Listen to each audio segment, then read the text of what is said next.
I love Kimba. You don't understand. I love Kimba. We love you, Kimba. Hey, Kimba. Hi, me, Kimba.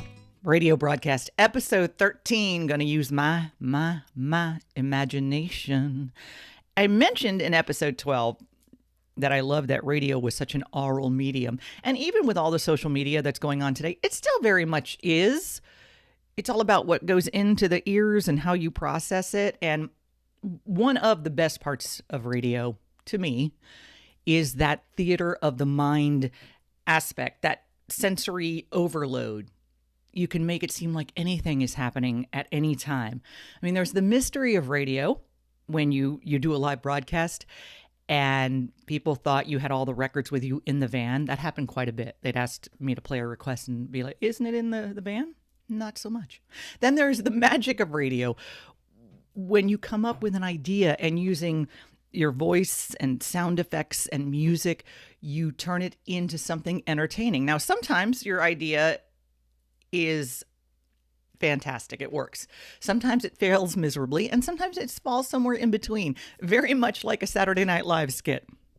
But you just keep going, you keep trying. And later in this podcast, I will have a guest who, to me, defines creativity. He was my partner in crime and creativity for many, many years, and want to talk about that.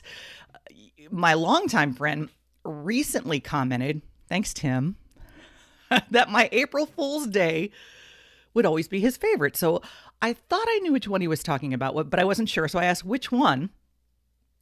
And yes, it's the one I thought. I was a little shocked because it's old. It's a long time ago. So I'm shocked that he remembered it. And it was really silly. It was April 1st, 1991. I was doing nights. And I thought it would be funny to make it like I was broadcasting from various weird places. One of which was a large concrete pipe. Hey, Kimba, I'm sitting in one of those huge concrete pipes that they eventually put underground. Why am I doing this? Because, well, it's here. And I've never actually broadcast from a concrete pipe before, and I would prefer to do it before they put it underground, although some people might beg to differ with me there. Okay. And then I actually got a call after I did the concrete pipe, I got this call. Inside of a water main? That's me. That was good. I was inside Radio Shack when I heard that. I looked at what the hell's going on here? Something's wrong with these speakers. I just wanted to call and let you know that I thought you sounded great inside of a concrete pipe. Then I moved on to a radio tower. And these are a couple of calls from me going up the radio tower in 1991. Standing outside the Zeta 4 tower, these guys here next to me are trying to convince me to go climb and go in the elevator and go really far up. Don't know if I can do that just yet, but see Kimba on the Zeta 4 tower. No, I did not climb. There's an elevator that brings you to each platform. I believe the highest is like 1,000 feet up in the air. I'm only on the lowest one, which is 200. And they said I was too chicken to do this. Well, they were right. I'm an idiot. It's high. It's slippery, too, and it's even really, really windy. I'm going to get blown off here any second. Because why not? And then 10 years later, I did something very similar. I was broadcasting from the Hard Rock Hotel, and I just wanted to make it more interesting. So there was this one. We're in a Hard Rock. We're kind of in where the banquet rooms are, and I guess this one's not quite finished yet. Well, in this room, there's really nothing except a whole lot of echo and what appears to be guitar crystals made into this huge chandelier. It's not hung yet. It's sitting right over here. We'll go look at it. Oh, this thing is incredible. I'm thinking this thing has to be worth an amazing amount of money just by looking at it up close. It's just got to be... Oops. Well, anyway, so we're going to just go... we're going to go check out something else in the Hard Rock Hotel. We'll get back to you in just a few. And then the hotel had touted that they had... Because it was all about... Hard Rock Hotel was all about blast and rock music, and that included in the pool underwater. All right, this is the microphone that is going to take me, Kimba, into the depths of the Hard Rock Hotel pool. They're telling me it's a waterproof microphone. That really should be the least of my concern because, it's freezing, but I'm going to do this. I'm going to brave this for you. Because, there's the underwater music when you go in the pool, and I wanted you to be able to experience what it's like. But don't try this at home, please. Not that you have a microphone laying around your pool. Unless you're a big Mr. Microphone fan. Either way, you don't want to do this, but here I go. I don't want to jump in with the microphone. Wanted to see if there was any little zits or sparks or anything. All right, I think we're ready to do this. I'm going to do it. Here we go.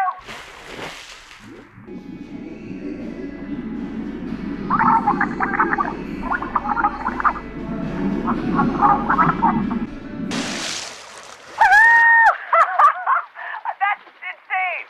It's me, Kimba, just ascending from the underwater pool at the new Hard Rock Hotel. That's where we are broadcasting live. Universal Orlando. A little theater of the mind is what that is. Did I jump in the swimming pool? No. It was all an illusion. And then when I was at Light FM, that's where I met Dave Cory, copywriting production guru, and I found my creative soulmate. First of all, Dave Cory, I knew you'd have a background. I knew it because we're talking about theater of the mind and creativity. To give more of a background, you were not only in radio for many, many years, you're an actor. Yes. No, I don't think the two can be separated that much. It's like that frog cartoon, the one that goes, "Hello, my baby," that one. And as soon as the curtain comes up, it's like, whoa. But radio nerds like me, that's what it started as. I said, I can be this thing. People will not see me. And I talked about that in episode 12, that because it's such an oral medium that it really never mattered. It still really doesn't matter what you look like. But sometimes when you see someone, it does alter. But if you just have to listen and can't see, but ultimately, as long as they like what they're hearing, it doesn't matter. When I was way back a program director of a station up in New Hampshire, people, would send in cassettes with their pictures on the cassettes. And, I would always encourage people, that's probably not the best thing to do, because if I listen to you, I might hear something entirely different than what I'm seeing, and somehow that is going to sway my decision one way. And you can, by the way, you can IMDb Dave. Yeah. To see all the stuff that you've been in. You can go to davecoryonline.com too, and there you go. See some video. Yeah. Miami Vice and Burn Notice, and analyze this just for a few. And I know you read for Insight for the Blind. It's really such a neat world. As a matter of fact, here's why I love reading so much is 47th anniversary of my marriage to the lovely Joanne. Yeah. So I went online, I'm looking around, I'm saying, what is the gift for, the 47th anniversary? And there was nothing traditional, but then it had been suggested that the modern gift for the 47th anniversary is a book. So I said, I wonder what book was written in 1973. And so I'm looking around, and it was William Goldman's The Princess Bride. I said, and the caveat to that is that I'm going to read it in its entirety to you. Inconceivable. Yeah. So I'm putting on the voices and stuff like that. And it's just a real trip. I kind of glance over at Joanne, and I can see her off in the ozone, putting this all together in her mind. I just love theater of the mind. There's just nothing like it. Yeah. We have so many things that we did, and I will insert. I have that crude video that I put together of all of our bits, because I didn't always save them because we did so many of them. I would like to buy a hamburger. I would like to buy a hamburger. I would like to buy the hamburger. Hamburger. I would like to buy a hamburger. We're bringing you the I Smell Something challenge. Yep.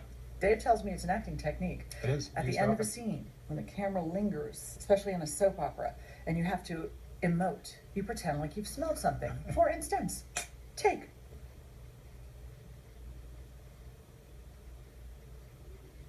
So this is from Michael Phelps during the Olympics, when Michael Phelps was sitting there and one of the other guys was doing all kinds of stuff to try to throw him off.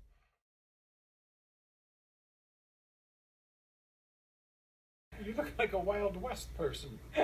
Or is that me? No, that's you. And not all of them were for air or social media. Right. Something would just go into the popular culture, and I'd go into Dave and go, I had to do it. And you would always be game. I had the idea, and I would write it, and then you would produce it. I just love the collaborative effort. Doing stuff on my own is fine, but when you run into sort of somebody of like sick mind, it's just like you can see it instantly happen. The connection is there, and so I said, "Oh, this is going to be a treat." Did we first meet when I first started at Light? So I got there 2004. I didn't think you were there when I first started. some of the ones if you scroll down my YouTube page, if you know what I mean, for instance, when Miley Cyrus was doing her whole tongue out twerking thing, you and I did a K-Tel Presents. Yes. And I did my Miley Man voice. And then when Matthew McConaughey came out and said he wasn't afraid of the fanny pack, we did the I'm bringing fanny pack. Florida Wonderland, the holiday one that we wrote about living in Florida during the holidays. That's right, Florida Wonderland, yes. The one that it's now at over 56,000 views. That's the one. And you'll never get that minute 20 back. It was based on that song that came out once upon a time, What Does the Fox Say? And we decided to do a song called What Does the Fart Say? This is why I have this fixation towards Flatus events. As a child, we moved every couple of years, and it was never like from one town to the next town over. It was always cross country.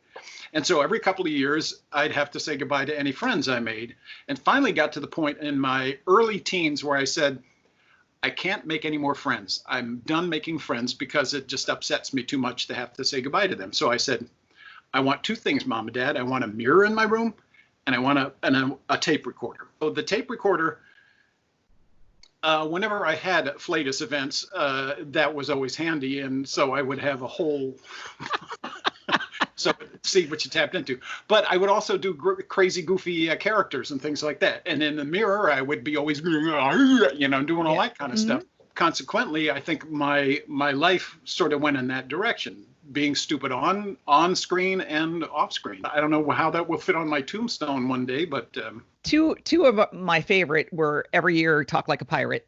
Oh yes, yep. Because there is a Talk Like a Pirate Day in September, and Dave became Pirate Dave. It's Kimba, and woohoo! It's Talk Like a Pirate Day.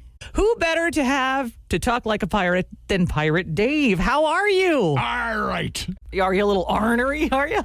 Arr. I figure before we get into the whole Talk Like a Pirate Day, we should get to know a little bit more about you, the man. All right. For instance, do you have a favorite sock? Argyle. Maybe a favorite actor? Peter Sarsgaard. Vacation spot. Where would you like to go for vacation?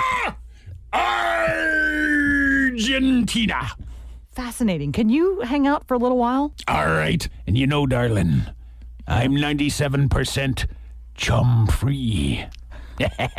It's like it's the other 3% I'm worried about. I'll bet you are. Yo ho, a pirate's life for me. It's Talk Like a Pirate Day. We've got Pirate Dave here asking him about some of his favorite things. You ready for more? All right. I don't know if you've seen any movies, but I'm sure Star Wars is like six or seven. Wars! There's 6 or 7 of those. You have a favorite character from Star Wars? R2-D2. Do you have a favorite body part? Armpit. So it's between the armpit and the eye? Snack food. You have a favorite cookie? Chips. Ahoy! And I don't know if pirates go to school, but is there something you have studied or would like to study? Archaeology.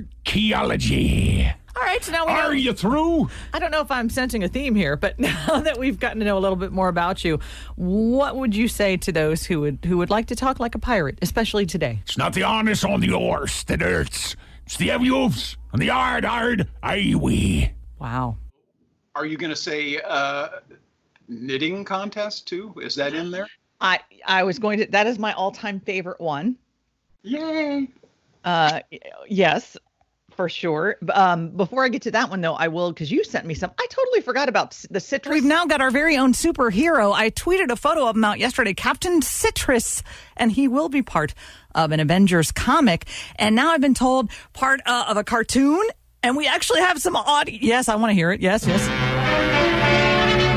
Drawing his superpower from the sun to generate energy items. Here from a Florida orange grove, meet Captain Citrus. Hey, come here and give us a squeeze.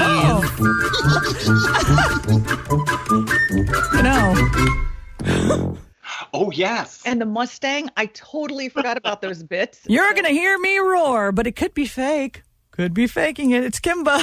Mustang, as in the vehicle, has been busted. There's a fuse, which they put in the car, or one of the models anyway, that delivers an artificial engine sound that's piped into the stereo system. So when they pulled the fuse, the sound went away. We were able to get a recording of this fake engine sound.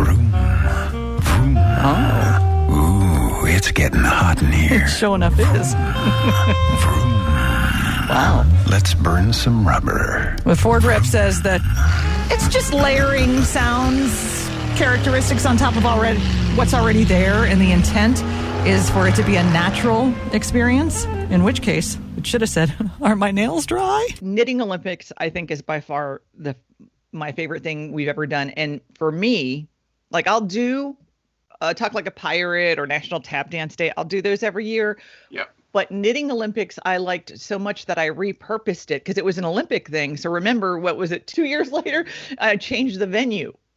Oh. Because it was, the Olympics were in a different place. Yes. But I love that bit so much, and I wanted to do it when the Olympics came back. What would be like a really bizarre Olympic event? Yeah. And for some reason, to me, knitting came into my head. And that's the deal. It's just that you come in and you say Knitting Olympics, instead of going, what? I go, yes. So I told you what I wanted to do, and I said, all right, I'm going to write it up. And then you came up with the names. It's me, Kimba. The Winter Games of the 20th Olympiad begin tonight. And there is one group of athletes that will not be denied their chance to compete. The Knitting Olympics also began today. We're in Torino, Italy for the very first Knitting Olympics. Let's throw it down to the Mamma Mia Arena to Phil Welsh and Dom Andrews. Thanks, Dick. We're in the middle of the fierce final gold medal round of knitting, and we're in a purling frenzy. Esther Quagmire, a former macrame champion who didn't start knitting until she was in her late 50s, is in the lead and the crowd favorite. And Phil, interesting choice. Esther made with the circular needles instead of the traditional double-pointed. Perfectly legal, though. All knitters using the official Olympic 8-ply yarn weight. Whoa! Did you see that ribbing stitch by Viola Mulestern? She's been knitting since the age of 4, and her purl and slip stitches are really second to none. But it's Esther with a yarn over speed of a 40-year-old knitter. Oh my! Gold medal favorite Esther Quagmire has gone off pattern, Phil. She's gone off pattern. She'll have to pull out the last few stitches, and that's precious time lost on. If Viola binds off first, she'll be the first Olympic gold medal knitter. And if that's not enough excitement, the Olympic hook rug finals are coming up next. My favorite part of that is when your voice cracks. Oh my! Gold medal favorite Esther Quagmire has gone off pattern, Phil. She's gone off pattern. I laughed so hard. To sum up what I'm saying about our collaborations, I wrote it, but you bring it to life. You seem to know exactly how I'm hearing. It came to me alive. It's just we're in sync. You always got what I was going for. If I might segue into the fantastic, phenomenal acting jobs you have done for me, and particularly the Blood Moon over Miami, this Dracula, a whole new Dracula in South Florida story that I wrote and produced. You played the great-great-great-granddaughter of Van Helsing. So you were Martina Van Helsing. And you were a member of the Miami-Dade Police Department. Just an incredible performance. Again, that synchronicity between us as far as when I'm writing it and it's you in mind, all the nuances, they just happen to fall there, and you just nailed it first take every time. So I can listen to it and still go, really? That's good. I don't hear it quite the same way. For me to do those, it's one thing for me to, sing what does the fart say in front of you, but for me to act, and some of the scenes were crying and some were I was supposed to, it took some getting used to. I trusted you. That probably helped. The story of Dracula is more than a yarn spun from the pen of one Bram Stoker. No, it is reportage gone slightly amok. While based on the belief that a blood-sucking son of Satan terrorized Eastern Europe and London and met his demise at the point of a wooden stake, the true story was just beginning. My name is Martina Van Helsing, the great-granddaughter of Abraham Van Helsing, the Dutch doctor and renowned vampire hunter. And ironically, on Halloween, October 31st, 1974, I was born under a full moon. We entered that in the New York Festival. It's a very highly prestigious contest in New York, and came in third in the world. You're going up against the BBC, you're going up against Australia, New Zealand, India, all these, even in New York, Union Productions in New York submitted their stuff to that with main name actors, and we came third in the world. And again, that I owe to you. You were the main thing in that. Oh, wow.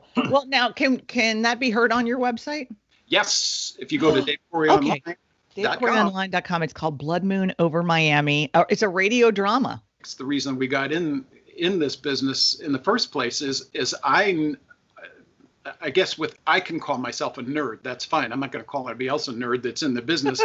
But I think a lot of us were like that. Is that was one of the things, is that I can be this anonymous guy putting on this persona in regular. I'm uncomfortable in regular society being myself. Well, and I always got called, "Oh, you're so weird." That was a word I got called a lot. And that I now was we weird. love that. We embrace that. Oh yeah, when I grew up, I was like, "Well, weird bought my car and my house, so thank you." Yeah. I'll take weird all day. What I've been going through lately is pretty weird in itself. It's dreams. We talk about theater of the mind, and to me, I think dreams are the most incredible theater of the mind there is. Oh, we're inventing real people, and they're not cartoons. They're real people in places we've never been. I had one the other day where I was through a door from a Home Depot, and I was in Wales at a shopping center in Wales, and everybody was speaking with a Welsh accent, which I don't know. What's going on in there is just like, there's so much of it. Like with your computer, you only tap into about 2% of it. And the same thing with the brain. What the hell is going on in there? I want to be a part of that. It's funny that you're saying that, because I have also recently had some wackadoo, just wild dreams. We're always on the same wavelength, but I guess we are weird. Okay, all right, we're weird. Sometimes when people do say to me, "How do you come up with that?" I remember asking a musician, "How do you do that?" And he said, "Oh, well, you take this." I go, no, not how do you put it together and loop it or whatever. I said, "How did you come up with that piece of music, that sound?" And he said, "Oh, I don't know. I just did." Because It's almost like an innate. Yeah. He can't explain to me how that sound came to him. It just did. So it's kind of the same thing when somebody asks, "Where do you come up with some of this stuff?" As a public service to anybody watching this, is that if you subjugating any of the weirdness that you have inside you, don't. It can be, especially now, it can be used in so many creative ways, Let your freak flag fly. That's what I'm trying to say. Yeah. Well, I'm very glad that I was able to fly mine right alongside yours. Oh, gosh. Yeah. It was one of the highlights of my career, really. Yay! Thank you so much for talking to me. Much, Dave Cory. You're awesome. DaveCoryOnline.com. Thank you so much for being one of Kimba's Herd, and thank you for listening to me, Kimba, radio broadcast, episode 13. Gonna use my imagination. Let's Kimba's on the radio.